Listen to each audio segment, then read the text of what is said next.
Damn, that Thumbs don't up, sound he's no already better. doing it. That sounds worse. Nah, hey, look. At least it didn't come with a story. You know, when you don't see a motherfucker, they did everything in the world. Bruh. You know what I'm saying? But look, that's a whole conversation we can get into. This IG profile culture. You know what I'm saying? That's always a conversation. Mm-hmm. What your IG doing versus what you really doing. It's like, come on, cuz I know some of y'all. Yeah, lie. I just see. I just left you. Nah, man, look, we normally just kind of go live in the middle of a backroom conversation. We try not to do no craziness, you know.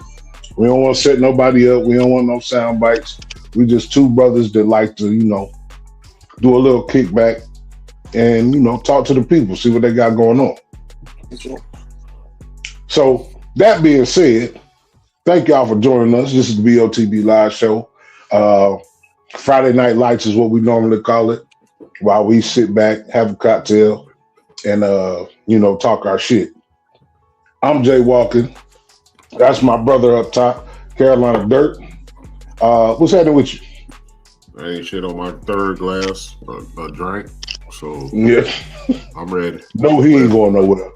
Hell no, I ain't going nowhere. He's a man of a certain age. Yeah, He ain't going no goddamn where. You see how full the glass is? I ain't going nowhere. Yeah, I got mine on the floor. I'm trying to get right. But we thank y'all for pulling up, man, to the experience. Again, we always have dope people on the show, and we get to bring them to you so that you know them, man, so that you can find them and follow them and see what they got going on. So without further ado, bottom left on my screen, we got Miss Lakisha McCullough, comedian, and we have Everybody Loves Biggz, man. Welcome. Thank y'all for joining us. Thank you for having me. Yeah. I know that's right.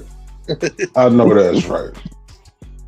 So I had to cook for my family and stuff.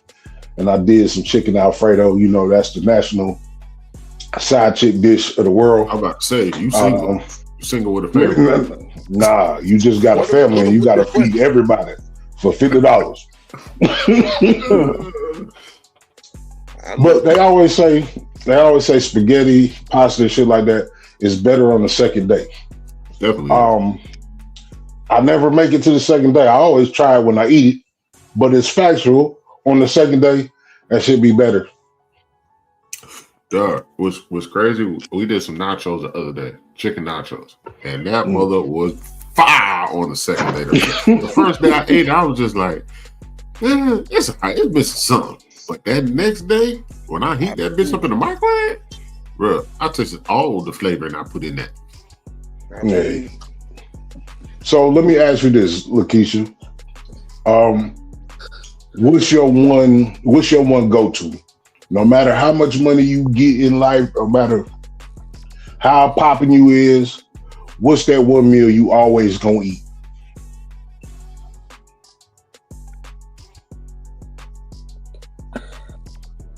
If I have to choose a meal that I'm gonna eat, I'm gonna have to keep it that southern dish. I'm gonna have to keep that collard greens, cornbread, you know, fried chicken or something like that. I'm gonna have to keep that country meal. Hey, for sure. Biggz, what about you? What's that one thing that you always gonna do? It's chicken Alfredo. Yeah. Believe it or not, that's what it is. I'm gonna have to eat that country. I love pasta. Yeah, I love pasta too. That one, I'm big. I'm big myself. It don't look big. Let me reveal my neck to y'all. Let y'all know I'm human being. Hey, y'all can't see. I just found mine not too long ago. So you all right. You all right. Hey, I've been a 21 for the longest. I'm trying to get to 21 years old. My neck been 21 for the longest. Shit. Hey. Yeah. Mine It'd be like that. Somewhere. Some days it's there, some days it's not. Yeah, lost prevention. Hey, look. That's all it can be, because you gotta go with what you know. You feel me? So I'm gonna go ahead and let you give your own introduction, Lakisha. Talk to the people, let them know about you and what you're doing these days. All right, so y'all gonna have to bear with me because I have a little person in the room, and he ain't said nothing until you call my name. Yeah. He was quiet up until you said, "All right, Lakisha, go in there with your auntie." So I'm a stand-up comedian, and anytime I step on the stage, I always love to reintroduce myself. So allow me to reintroduce myself. My name is Lakisha McCullough. I'm originally from Bishopville, South Carolina. Born and raised and cornbread fed and down in Bishopville. This is what a 10 looks like. Anytime I step on stage, I say that because for some reason they feel like you can't, you got to look a certain way. But a 10 is not what you look like on the outside. A 10 is what you feel like on the inside. And on any given day, I can put a skinny heifer on suicide watch. So that is my intro, baby. That's a nice one. Yeah, I can't stand them skinny heifers. I'm gonna be real with you, cuz. You ain't put that on the shirt yet? Said it again. You ain't put that on the shirt yet? That's my I got it. All of that is coming. This go around when I get ready to do my special. I'm having merch and all of that good stuff. That's a good. I'm excited about it because this is the first time that I'm actually doing something for myself. I've been doing comedy for like the last 10 years, but this is my first time ever putting on my own event and getting to share it with my brother in comedy, Trevor. So it's the Biggz. In a real way. Now, we from South Carolina, so we know about Bishopville. Cause how did you find comedy in Bishopville? I always wanted to be an entertainer. But it was hard because I live around cornfields and cotton fields and stuff like that. So I am not in the town of Bishopville. I'm really in the community. I'm on the outer skirts of Bishopville. I have to say Bishopville so people can know that I'm from Bishopville. But I didn't get into comedy until I came to Columbia and I was working in a prison. And one of my co-workers was like, you always keep us laughing. Why don't you go do open mic? And I was like, where at? Don't tease me with a good time. And so we end up going to the Comedy Zone in Charlotte, North Carolina. And that's where I started my comedy career back in 2014, around 2014, 2015. And I became the crowd favorite. Didn't have nothing written down. Just went and start talking about my cruise. I was getting ready to go on a cruise. Talk about the cruise. One thing I can remember saying is, I never been on a cruise before. And who knows, I may sleep with a woman. But everybody knows what goes on the cruise, what goes on the water stays on the water. And so that was, the breakthrough. And I don't know, they love a good joke like that. And I just went from there. And from there, I came to Columbia, won Columbia's Got Talent in 2015. And from there, I opened up from George Wilborn, Tracy Morgan, Bruce, and I got a whole list of people that I've been calling to the stage. I was a comedy house opener for 2.5 years. Hey, well, hold on. You from Bishopville, so I just want to ask, like, the comedy world. I was say, like, how you make from Bishopville? Like, what is it that you presented in Charlotte that was so funny about your character? Like, you as a person, like, you said, Joe, you ain't had nothing written down, but something had to be inside you to go to the comedy zone in Charlotte. So what is it about Bishopville that, like, you took with you on stage?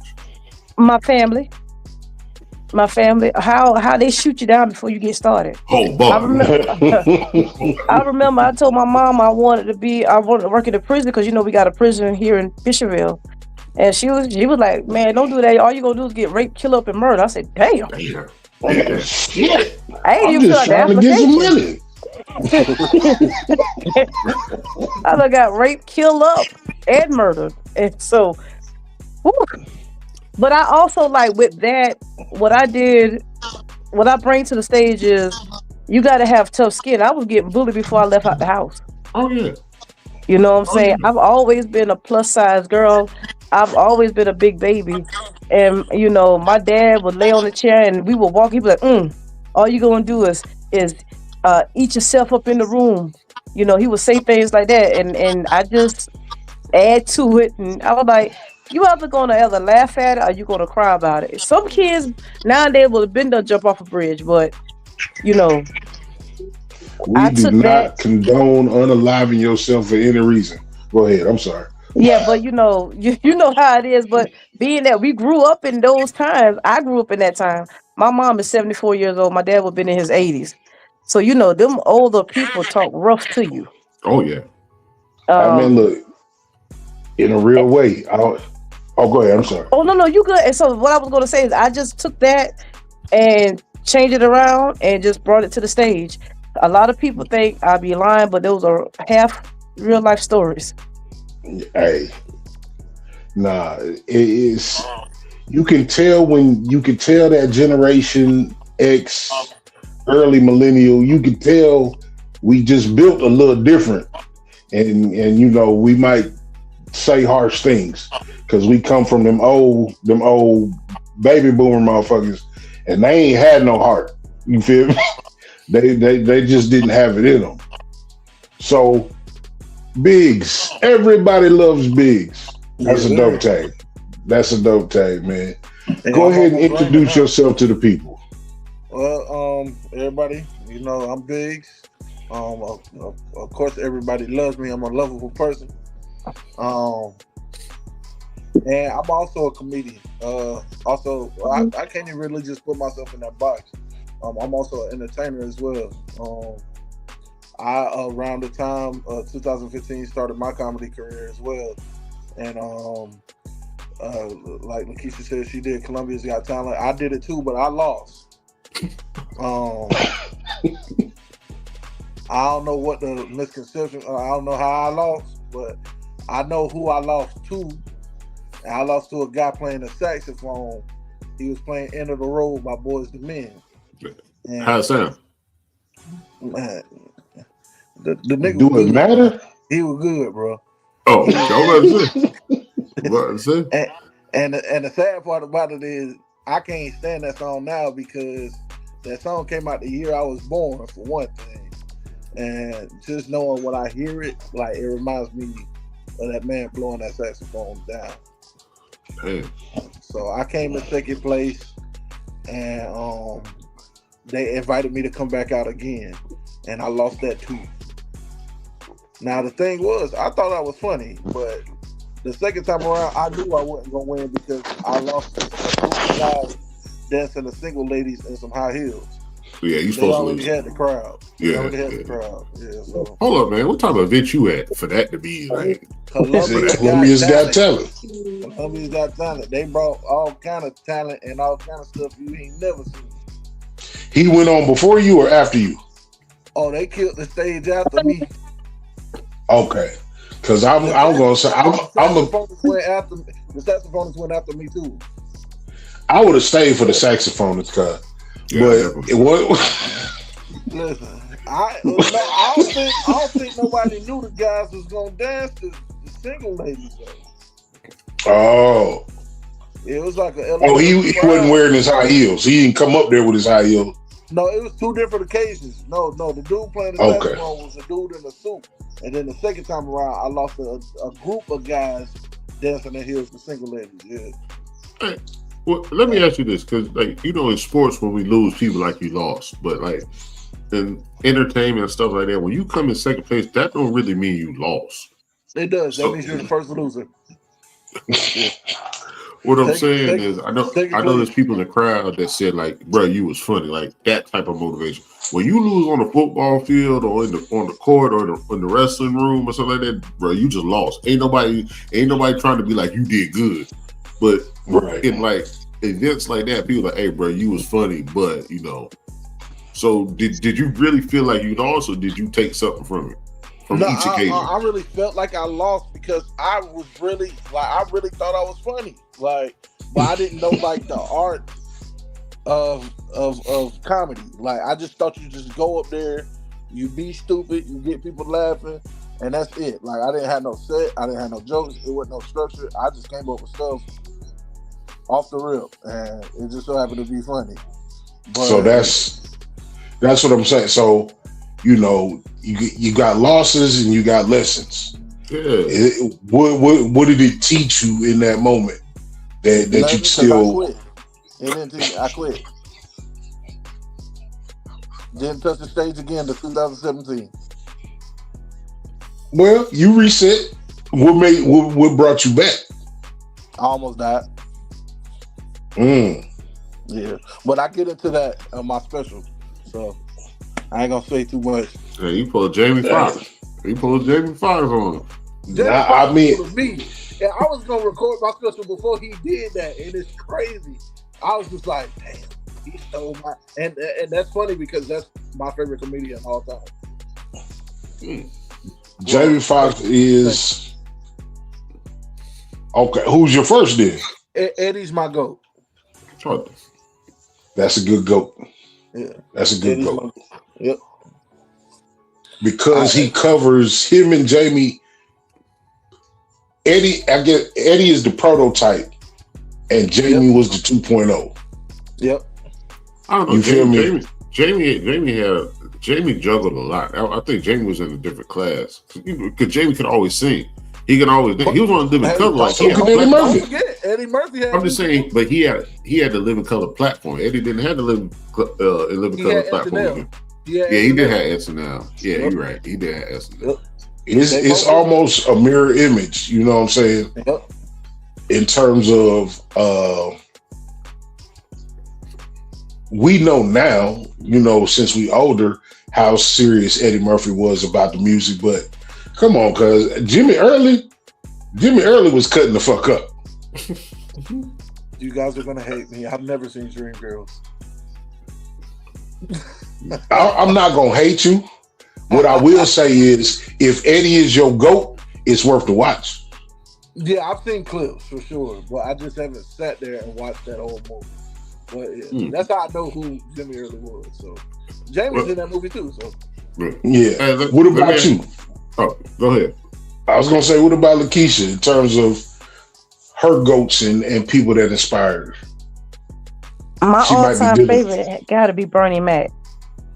That's my all-time favorite. And then coming in real strong, I ain't gonna lie to y'all, I was so close to seeing this guy, and I wanted his ticket so bad that I was gonna spend my rent money, and it's Dave Chappelle. I wanted to see Dave Chappelle so bad that I was gonna spend my rent money to see him. And he was coming to Columbia, and I didn't know that if you want to buy a ticket, you had to get in line, in the virtual line, like the day before, like the night before. And so I was late to work, and I pulled on the side of the road and I cried because I didn't get tickets to see Dave Chappelle. I love Dave Chappelle down all the way from when he was his first time on stage up until, you know, when I first saw him in Robin Hood Men in Tights. Yeah. You know, that's when I was in love with comedy back in, you know, the comic, the Def Comedy Jam. But when I saw him in Robin Hood Men in Tights, and then Half Baked, and then I was just done. And then when he did his special, when he had it on the Chappelle show, I hit a dog getting to go see. I hit a dog on my way home. That's tough. People was looking for their dog. People was looking for their dogs. Yeah. I didn't stop. Yeah, no shit. I had to go see. I would leave work early. I would go to work early so I could get off early just so I could watch Dave Chappelle. I can't blame it. Let me ask y'all both this, because I know at one point they were trying to bring Def Comedy Jam back. Right now, do you feel like Def Comedy Jam right now? Do you feel like Def Comedy Jam will help highlight new comedians, or Comic View help highlight? Because that's two different atmospheres. New comedians. Ooh. Me personally, I would say Comic View, because Def Comedy Jam, they're not ready for that. I don't. The world. You know, my baby is in him. The world, they done got on that pussy foot now. You know, you got to be so tender, and you know, you got to tiptoe around things, and that's why I love Chappelle so much, because people don't realize comedians are really deep. They're really deep thinkers, and a lot of us really, are really into a lot of things. We just bring humor to it, but not everybody is so sensitive.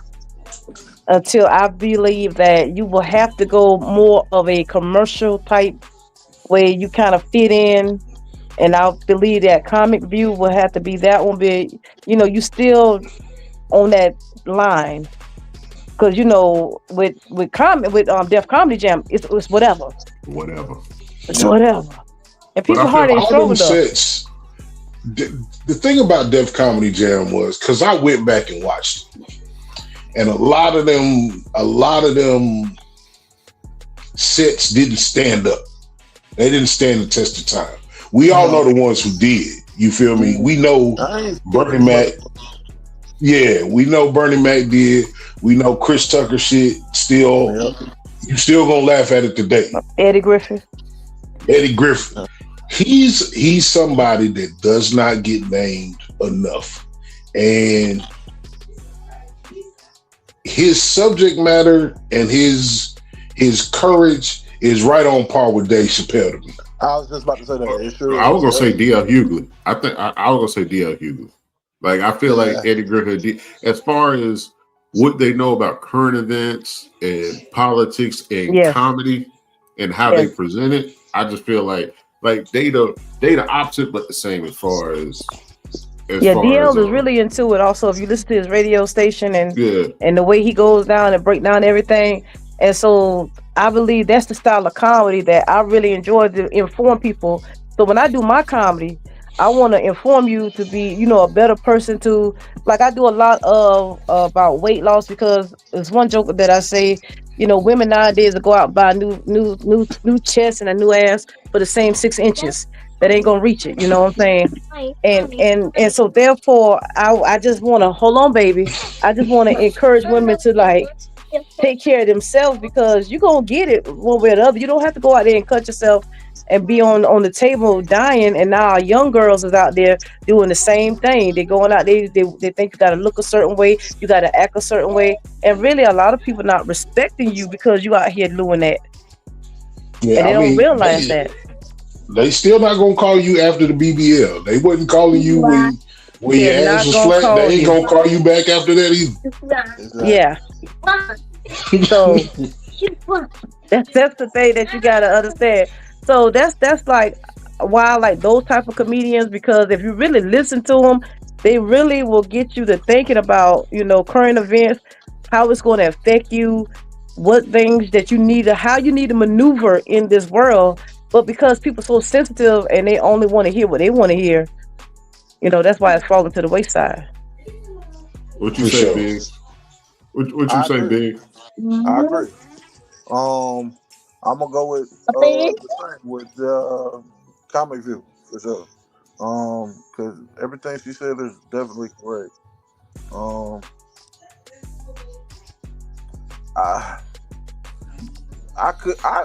know. I could kind of lean both ways though, because I feel like as a comedian, you can cross the line. It's your job to cross the line. But the rule to crossing the line is you gotta make sure it's funny. You gotta be funny. It's got to be. Because you can say anything you want to say. It's just gotta be funny. For sure. Now it's gonna feel like you hating. Now you hating.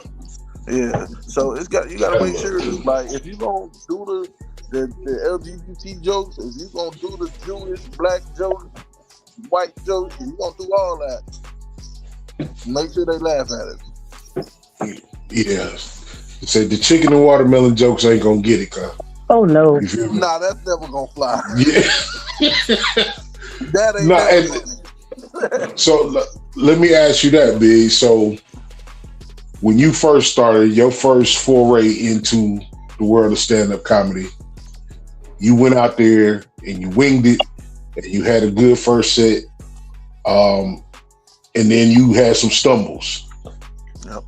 When you went back, how did you start crafting it? What did you do to feel like you could take it you said you feel like you needed to take it more seriously. So what changed about that when you came back?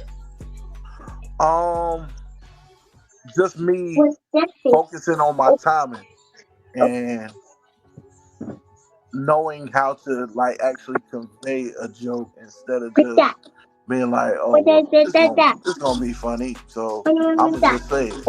Instead of me doing that, I structure it and make sure I set up for like the story punchline and make sure like that's what it is. Because at first, like I said, I wasn't taking it too serious to know like, okay, I'm gonna just have to go out there and act stupid.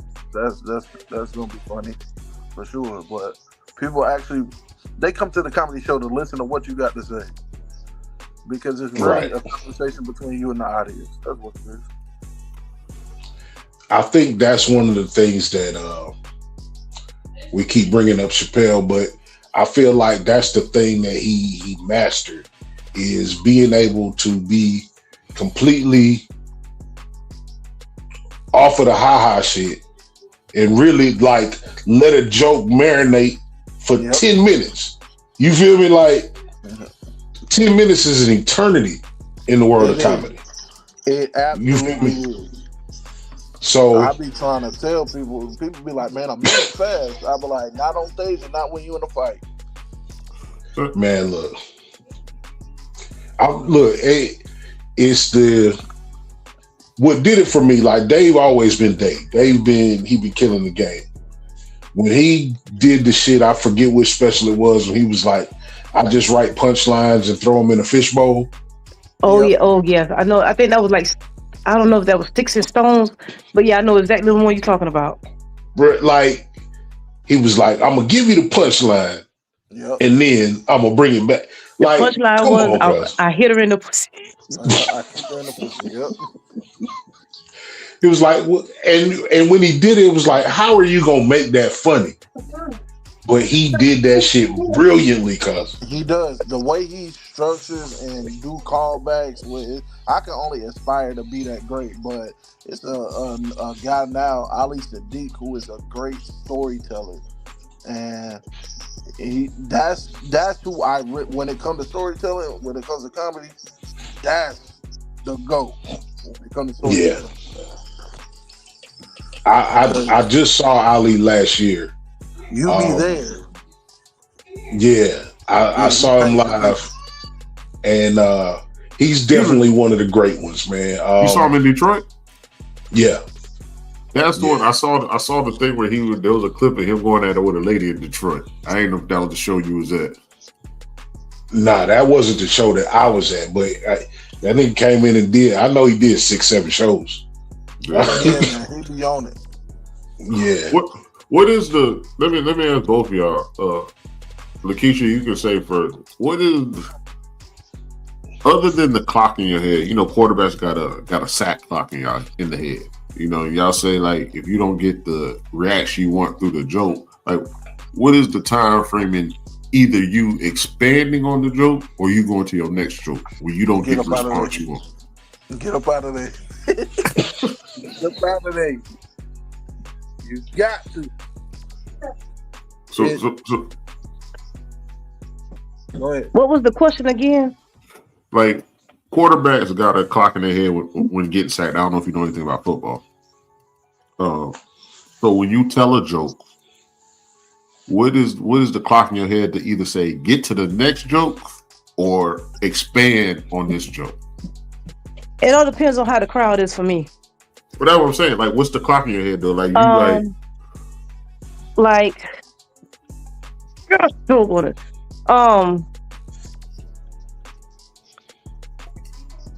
One of them I would like to say is I can't think right now. My baby got me off of I would have to. My baby here doing the most, y'all. I mean, was quiet up until. That's why I was telling y'all. Showtime. Yeah, I was about to say showtime. Yeah, he was quiet up until there, but I would have to say that one thing that when I'm talking about my family, okay, like when I'm talking about my family and how we hold on one second. Let me see if I can get him calmed down. He is you look like you trying to run from that little nigga. She trying to run from him. And listen, let me tell you something, guys. I had him at 39. So come on, mama, get your behind in here, boy. When I'm talking about my family, and I do a joke where I ask the people how many of the men have two families, especially if I'm dealing with an older crowd. I'm like, how many of y'all got two families in here? This is the joke for the men. How many? And then they be quiet. I be like, so my daddy the only one?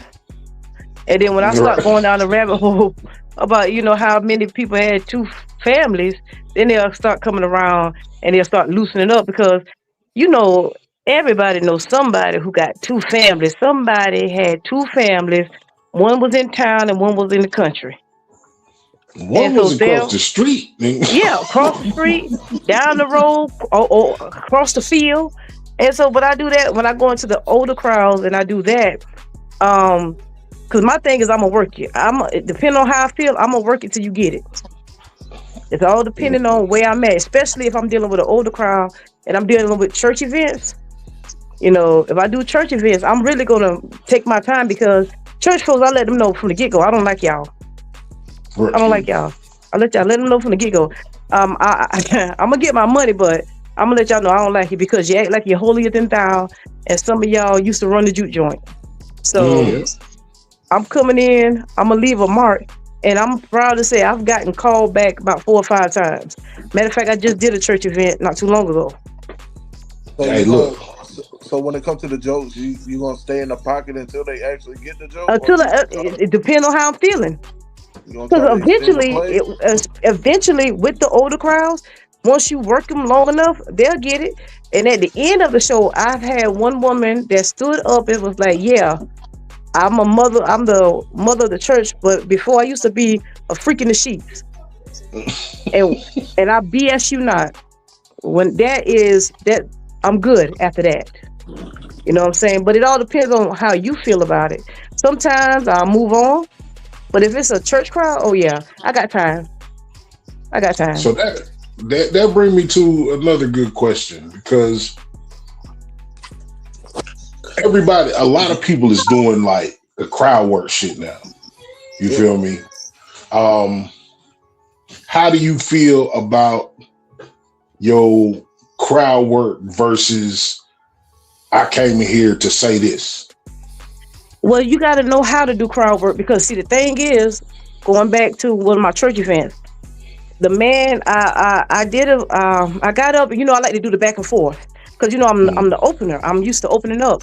So I was doing the back and forth and I thought they was going to go back and forth with me, but they didn't. So the man got offended because he felt like I overstepped his wife or something. She called me up before somebody else. And I made a joke about it. I said, I know I'm not the best reader. I don't read on the college level, but I thought somebody come before me. And so the other person did. And the man stood up and he was like, after, he did his thing and I came back on to do mine. He was like, no, that's not how we do this around here. That's not how it was supposed to be set up. And so he was like, but we'll talk about it later. I said, no, we ain't. We're going to talk about it now. So I took that as a way to break the ice. No, we're going to talk about it right now. You started this conversation. I said, the problem is about people. They always want to start something. We're going to do it in private. You started here. We're going to finish it here. Real but shit. Then what I did was I put him in a positive light. And I said, listen here, ladies, this is the kind of man you want. Because you see how he stood up for his wife. Even though I meant no wrong by it, he stood up for his wife instead of therefore, you want a man like that. I ain't going to lie to you. I want a man like that myself. And I brought a joke to it, but also put him in a positive light. So therefore, I got him feeling like, oh, I'm the man. Okay, but you also don't see a lot of men standing up for their woman. So I wanted to make sure that he got his flowers, and guess what? I want to make sure I got my money. So, like I tell him, I say, yeah. Oh no, we're gonna talk about it now because I don't know who's gonna pay me. I don't know if it's you got my money or somebody else who got my money. So I'm gonna smooth this out. So you got to know how to be able, when it goes off track, how to get it back on track. Right. You know what I'm saying? And a lot of times, what people think comedians do is we're going to use it in a negative light. But the thing is, I try to do it as positive as possible. If there's a way that I can leave it positive, And so far, so good. I've had a vet that, Lord, I thought he was going to be outside waiting for me. But because of the way I flipped it around, man, he gave me a big hug and kiss. So, yes, you do have a set. Yes, I do have a set. And I would love for it to flow easily. But you may get somebody want to test your gangster. And if you get tests, you got to be able to, how you want to flip it. You got to be able to think on your feet. And I must say, I'm proud to say, working in the mental health prison helped me along the way. Working in the prison, being able to think on my feet, and also have my dad say all kinds of crazy stuff, helped me out a lot. Yeah. So I was able to think on my feet, how to maneuver, how to, my thing is, I don't care nothing. I want to leave out like I came. So I treat comedy like the prison. I want to leave out like I came. So if I got to make you feel good, hey, I'm going to make you feel good, baby. And I'm going to back up until I get to the door. I'm going to back it out. You know what I'm saying? But I'm going to make you feel good. I'm going to back it out. You see how I back out this door? All the way down, all the way to the car, get in and drive. As you should. As you should. What about you, Ben? How you deal with the talkative person in the crowd? I'm a fan of crowd work because I use it to my advantage. But I remember one time in particular, I had a show at the Comedy House, and I had a heckler, and it was some girl. She just kept doing my set, just going, I guess she wanted me to get on with my jokes, but the crazy thing is, like, I had time that day. So I said, if you one more time, I'm telling everybody to cut these lights on, and I'm going to roast your ass in about 5 minutes. It's up to you how you want to do this. So either you get your nigga to shut you up, or we about to cut these lights on, and everybody in here about to get flamed up. So, I didn't hear I ain't hear cough no more. So it's up to you whether you want to. If your nigga gonna fight for you, it don't matter to me at this point. So, boy, shut your girl up, or I'ma shut up. That's the tale of two cities right there. She said she gonna be positive. You was with the shit. Oh, I'm always with them. You because on stage, like, this is my time. Like, you get. I tell comedians or people that want to get into comedy, like, when you on stage, demand your attention, because if there's 1,000 people in the room talking at one time, that must mean you ain't got nothing important to say. You don't have nothing. Everything they saying ain't shit. What you talking about? I thought they came to see you. But being an opener, you're the element of surprise. So you have to give these people something to look forward to. Because they didn't come to see you. Like, if the headliner is Chappelle and you're the opener, they come to see Chappelle. Right. So you have to get these people attention because they don't know you. So they're going to treat you like they don't know you. They're going to be talking during your set. Get that attention. You got to, because if you don't, hell, you ain't got to worry about getting booked. You just going to be following Chappelle all your life. And you just won't have no show yourself because nobody's going to know who you are. Nobody's going to be like, well, hey, let me call to see if we can get him booked at this show and let him go on his own little tour. Right. So that's how I look at it. You just got to get that attention, man. Let me ask y'all this. It's definitely a positive. Y'all crowd work. What is y'all choice of crowd work? Nate Jackson or Mojo Brooks? I feel like they're both crowd work, but they're two different styles of crowd work. They are. You got to throw all of them. Gary Owen, Matt Rife. Yeah, but it's too different. I feel like Nate Jackson is like on it's not as aggressive as Mojo. Because, Mojo be on some. Yeah. Mojo will get your phone and call. Yeah, that's what I'm saying. Mojo get your phone. Mojo call your old lady a bitch. Like, Nate Jackson ain't doing that. Yeah. Like, matter of fact, how would you feel if, like, somebody said, like, comedians say, call your old lady that? Say what again? Like a comedian pull, like how Mojo, he pull the phone and he'll be like, bitch, you lying. He tell your old lady she a bitch. See, that's the problem. So that's what I'm saying. So it's two different styles. Nate Jackson ain't trying to do it like it's crowd work, but that's what I'm saying. So what style do you prefer? Oh man, your choice. Prefer, obviously. Mojo funny as hell, bro. Mojo is funny, but I feel like his ain't really as strategic as Nate. Like Nate got, like, I agree with that. To the science. Nate got, he know how to do that thing. Whether than Mojo, like, really just doing it off the cusp because he know people come for the show for like, well, he probably gonna grab somebody's phone and do this and that. He's coming for the heckler. So yeah. He anticipates that. But as for Nate, like I think he sets up crowd work in his whole set, period. So I think that might be his stand-up special on Netflix, like Crowd Work Killer or something like that. I don't know. Yeah. So you ain't say what style you prefer? Nate. Oh, okay. I'll go with Nate. Now, for me, it's hard to say. It really is. I like the Mojo. I like the phone calling. I do like that. I like this. I like something different. But it's hard to say. Now, Gary Owens, I like Gary Owens also because I got to open up for him a few times. And it was this drunk lady and they were trying to calm her down. And then, he tried to go back and forth with her for a little bit until somebody said, "Hey, bitch, we paid for this." And he was like, "Get them motherfuckers out." Gary was like, hey, get this motherfucker out. Yeah, you right. You pay. Because the lady was up at the stage and she was just talking. She said, "Bitch, she was all the way in the back. She said, "Bitch, we ain't come to talk to you. We came to hear Gary." He said, "Get this bitch out. She's fucked up. And y'all come up here." And he ended up giving them their table. So the people that he kicked out, he gave the people all the way in the back their table.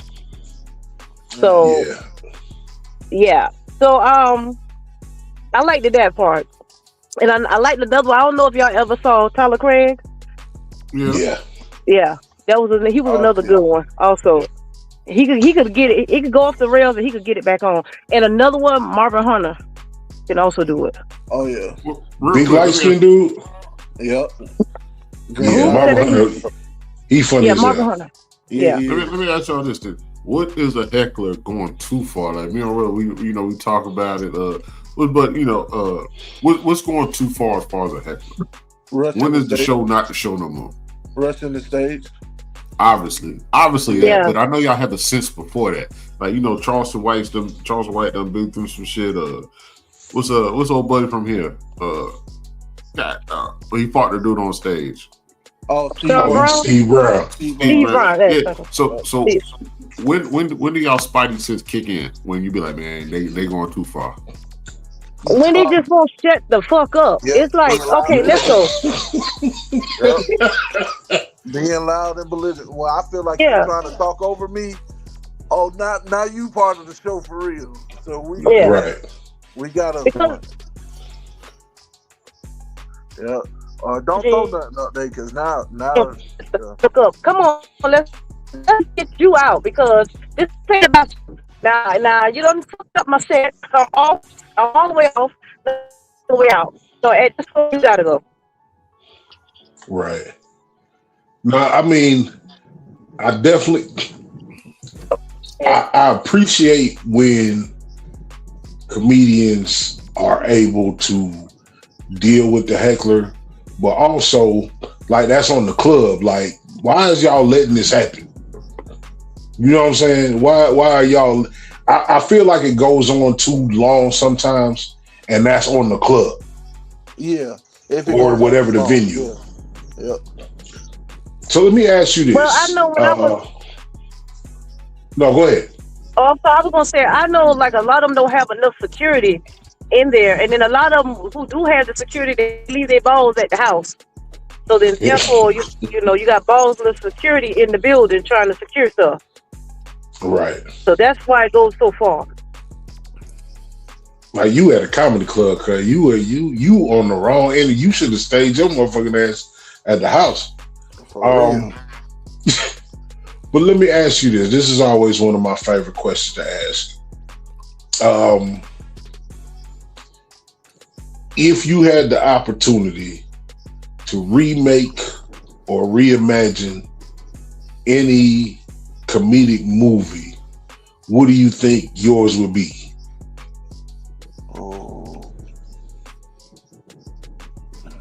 Oh man.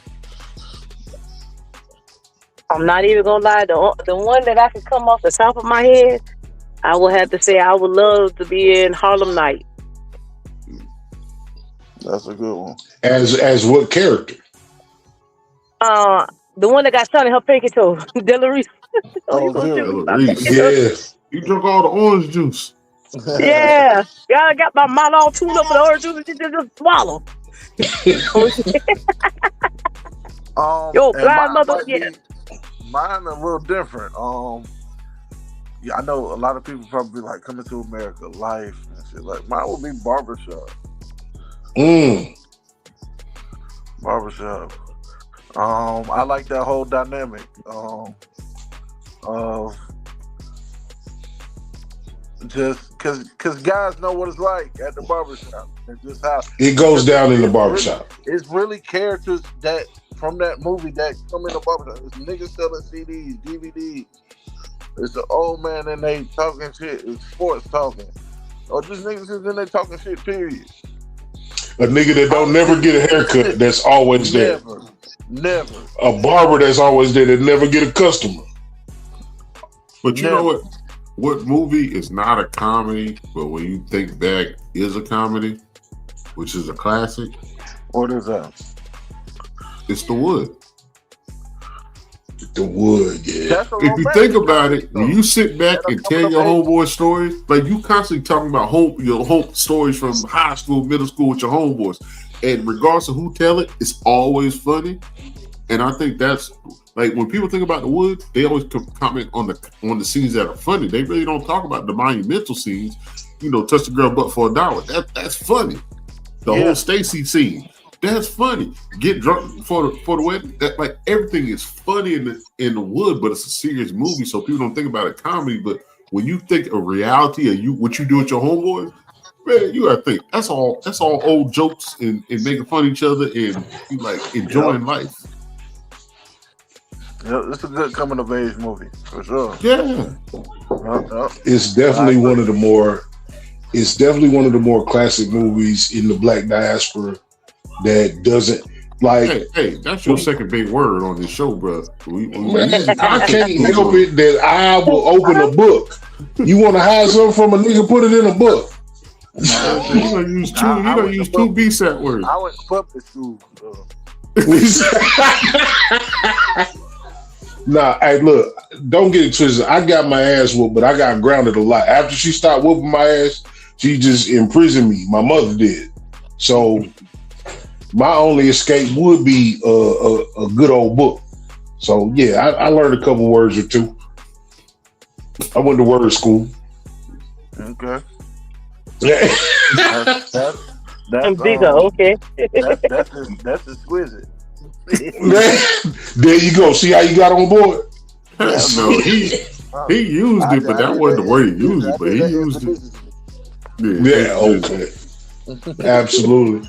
Now, so in this space, because I see a lot of opportunity, man, for just the landscape. Y'all started this a few years ago, kind of at the beginning of social media. You know, if you started in the 2010s and now it's 2026, what's the biggest difference in how you operate when you started versus how you operate now? When I started, I'm not even gonna lie. I wanted all the laughs. I wanted all the laughs, and it was somebody that told me, you know, if they're listening to you, don't worry about they getting the message. So now, I used to want to be in the clubs. I ain't gonna lie to you. I wanted to be in the clubs, and but now I want to be in corporate. I want to be done by 9 o'clock. I want to be home rubbing my feet together. You know, that's the difference, because back in the days, I was in the club up until like 2 or 3 o'clock in the morning. Ricky Smiley tested me real bad. Ricky's that time I did the show with Ricky Smiley. We didn't get out there till 5 o'clock in the morning. I was like, somebody tell him I still gotta go to work. Okay, I gotta be to work at 7. So I now want to do the events where, hey, I come out, I do my thing, but hey, I don't want to make it all night long. You know, I want to come in and give me the quickies, and I'm good. I ain't got to be all night. I don't have to be. To be honest with you, I don't have to be out in the front. Even though now I do all my writing, all my comedy jokes, and all of that. I do all of that. I don't have nobody writing anything for me. I prefer be behind the scenes than in the front. Okay. What about you, Big? Big just like he started a line just now. No, I'm too fat to do that. They gonna be like, bro, either you on the needle or you doing the boogie. No, you put your head down like you put your head down real quick. I just wanted to see how pure it was, bro. I just got it today, so I was just trying to see what they had come up. But as far as me, I guess it comes from earlier. I wanted to taste the funny as well, but now it seems with times the funny is not what they're looking for. They're looking for followers, and I feel like we're getting away from comedy because they chase follower count and not how funny you are. I agree with you. Yeah, and it's sad because I get on TikTok every day and I see people that, and I'm gonna just say, I see people that are less funny than me. And they getting booked out of this world because they're relevant on social media. They have a lot of followers, and that's gonna be extremely hard to do, being because you're internet funny. They get you on that stage, that's a whole different crowd, man. You can't edit, you can't pause, you can't go back and be like, let me do this again. None of that. Lakisha brought up something that she writes all you write all your stuff. Yes. If there was a more popular, or if there was a major comedian that was like, would you write for me? Is that something that either of you would do? Absolutely. Oh yeah, most definitely. I wanted to be in more. Now my writing was more in the lines of like storytelling in movies. Like I won awards for that, and so that's where I had wanted to be. I like the more comic movies, so yeah, I would probably want to like write for someone or ever write a movie. Okay. Yeah, absolutely. Now some of these comedians out here won't tell you that, but I've helped them structure a joke or two. You know, I helped them. Yeah, but that's not for me to be like, I did this for you. So yeah, dude. Maybe you better. Nah, I don't. No, yeah, dude. You know what's funny? Once they get on, they like, man, I do this all by myself. Now we got a problem. The reason why I say that, because especially in the black community, we brag about doing stuff by ourselves. Like that's one thing I don't like. Like black community, we swear we did everything by ourselves, and I cannot stand that. Like now I'm with you on that. I cannot stand it. Even if you raise 5 kids or you work 2 jobs with 2 baby mamas, somebody helped you in something for a split second, and that's what gave you freedom to do something else. You can't run through life and say you did, and I understand it's hard for me to say it because I've had help, but what I'm gonna say is through the way the world works and life works, somebody did something. Somebody gave you a ride. Somebody gave you the phone to call somebody for a ride. Somebody did something to help you get you to do something. So I just hate when people say I did it by myself. That's why I say acknowledge it, because if they don't give you credit when you try to say it because they're bigger than you, then people ain't gonna believe it. No, take your credit because you gave somebody a blessing. No, reap your blessing, man. Don't be like you don't want to do it. No, that's a blessing, bro. You bless them with something and they don't want to acknowledge it. No, take your blessing. You know what? I'm gonna say this. I've given a couple of people some, tweaks on some jokes. Because I was like, man, that's funny. But if you were to say it like this, you would get a bit of yeah. So, but that's what I've done, and I'm gonna say this, and I'm gonna have to get up off here, guys, because we getting ready to round it out. But go ahead. Okay, what I was gonna say is, when it comes to comedy, I love it so much until a lot of people get into this and they want to gatekeep it. They don't want to show people or tell people how to get on. I don't mind. I don't care. And I always say, you know what? I'm in my lane. I mind my business. I do my thing. And if anybody want to get on, hey, I tell them this is how you do this. This is how you do that. Because I love comedy that much. I can listen to my favorite comedians, and you could be a local comedian. And if you funny, I'm going to give you your props, because that's how much I love comedy. That's how much I love it. Hey, real quick, Lakisha, before you get out here, just express your relationship with Biggz real quick. How y'all met, and then you can get off. What you appreciate about him, what you don't appreciate about him, what else? It don't even matter. Give me socials and whatever you got going on too. Yeah. All right, me and Biggz been together for a long time. I mean, when I say a long time, we work at the same company together. We work elbow to elbow in the group home together. He's somebody that I enjoy. When they brought it to my attention that, hey, you're going to have to, what about Biggz? I was like, who else could I work with? Somebody that I can share the spotlight with that's more laid back. He doesn't have an arrogant attitude. And he's more laid back and more accepting. And if I want to share the stage with somebody, that's somebody who I want to share the stage with. It's somebody that we can go out there and have a good time. We come to do the same thing and show our talent. I'm not going to try to outshow him. He ain't trying to outshow me. We're doing this brother, sister, hand in hand. And I feel like if more people will come in and work towards that, we can have a good time together. You know what I'm saying? You got to know where you fall at. And understand that just because you may shine a little brighter tonight don't mean nothing. We shining together when it's all said and done. In a real way. And so we've been together, we know each other for like 10 years now, if that. We don't work multiple times with Corey. We don't did like 3 or 4 events with Corey. Yeah, so we've been working together like throughout our career. Yep.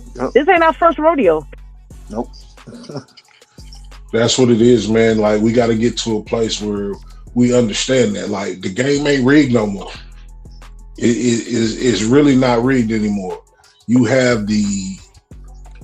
don't need much to put your stuff out, man. And that's why I appreciate people like Ali Sadiq, people like LaRussell, people like, who else is Kevin on stage? Like, oh yeah. There is success in the independent route.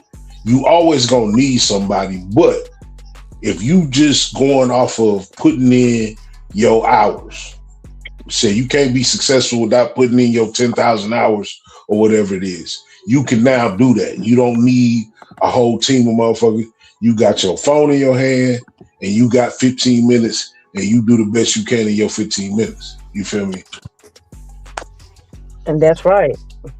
I feel right. There's and before y'all go, we getting ready to wrap up, man. Before y'all go, another dude that I love, funny as hell, Dion Cole.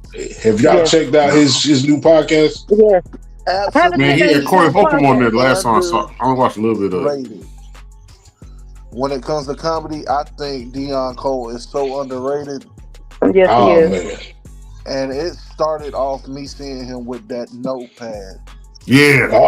How he, yeah. I don't know how that's just genius. Like, to make it seem like you're going through your set and just checking it off. Hilarious. Brilliant. And he did something that was so minimal, but so brilliant, like you said, that nobody can do it. No. Because he is known for it. Yep. And if you try it, we know where you got it from, for sure. Yeah, exactly. Oh yeah. That shit was ridiculously dope. Like him doing it, and then he cut the eye to see if the crowd laughed. Like that part alone, just to see if they laugh, was like, now that's funny right there. And if they think it's funny, is scratch it off. Like Yeah, all right. Nah, and I think it's funnier when the joke don't work, and he be like, "Nah." That's funny. But look, I appreciate both of y'all, man. Lakisha McCullough at Lakisha McCullough on IG, at Everybody Loves Biggz. Y'all take your time, give you whatever. If you got shows coming out, if you got some media coming out, let the people know how to find you. Y'all come all right, guys. March 21st. I'm sorry. Please come on. Oh, go ahead, please. Yeah, March 21st, we are shooting our first stand-up specials at the South Carolina Department of History and Archives, or Archives and History. It's one of the two, right there on Parkway Road.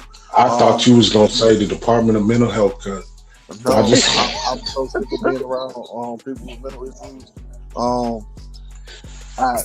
And it's to the point where I drove myself to therapy. So. Y'all, this is going to be a dope event. Tickets are only $35, I believe. We're looking for vendors. Vendors are $75. We just really want y'all to come out, have a great time, come listen to our story. My special was titled "I Came a Long Way from Losing." And Lakisha, what's the name of yours? Mine is called "It's My Story," and I can tell it if I want to. It all goes down at 3:30.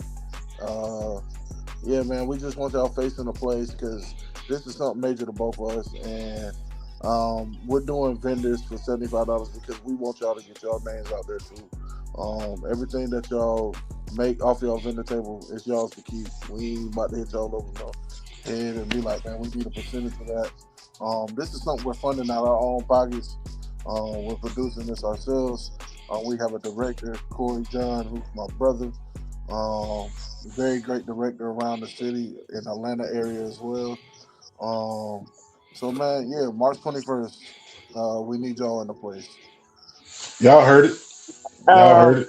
And I would like to say, not only that, but just to piggyback on what Biggz said, is that the tables are $75, but that also give you a seat in the building. So like a lot of people want you to be like, no, that's your seat. We want you to come out, showcase your stuff. Like he said, it's all your money. But, we want you to come out, have a good time, leave your worries at the house. We all got stuff. Life is life for all of us. So when you come out, dress to impress, because I'm going to get my outfit. I just came from my seamstress yesterday. My outfit would be custom made. I don't know if y'all ever saw me in a show before, but go down my IG and see how I get dolled up. I consider myself a porcelain doll, baby, because everybody can't be a Barbie. Okay, and if you know anything about porcelain dolls, they are very expensive. I have a few shows coming up. If you go on IG or my Facebook, Lakisha McCullough, you can see it. I can't think of everything off the top of my head because I have multiple things coming up. I have a show on Wednesday of next week, one on Friday, and I'm still booking, so I'm still on the go. And also, if you follow me on Facebook and IG, you will see in real time a single mother at the age of 44 years old. I have a 4-year-old. You'll see me in the gym working out, taking care of my son, and being hands-on. And so this is something that everybody can relate to, because even though life is lifing, I'm learning how to maneuver through it, and I want to teach and help coach everybody else to maneuver through and go out and seek your dream. Whatever you want to do, I encourage you to try it, because you're failing when you don't even give it a try. Hey, you said a word there. I'm not going to add nothing to it, man. Look, this is the BOTB Live Show. I'm Jay Walker III. That's Carolina Dirt. We appreciate you both so much for joining us. Again, at Lakisha, at Lakisha_McCullough is her IG, and at Everybody Loves Biggz, man. We appreciate y'all for tuning in, man. Like, share, subscribe, all that good stuff. Love the people who love you back always. And until the next time, man, y'all be easy, man. We going. Appreciate you, man. Thank you for having us. In real.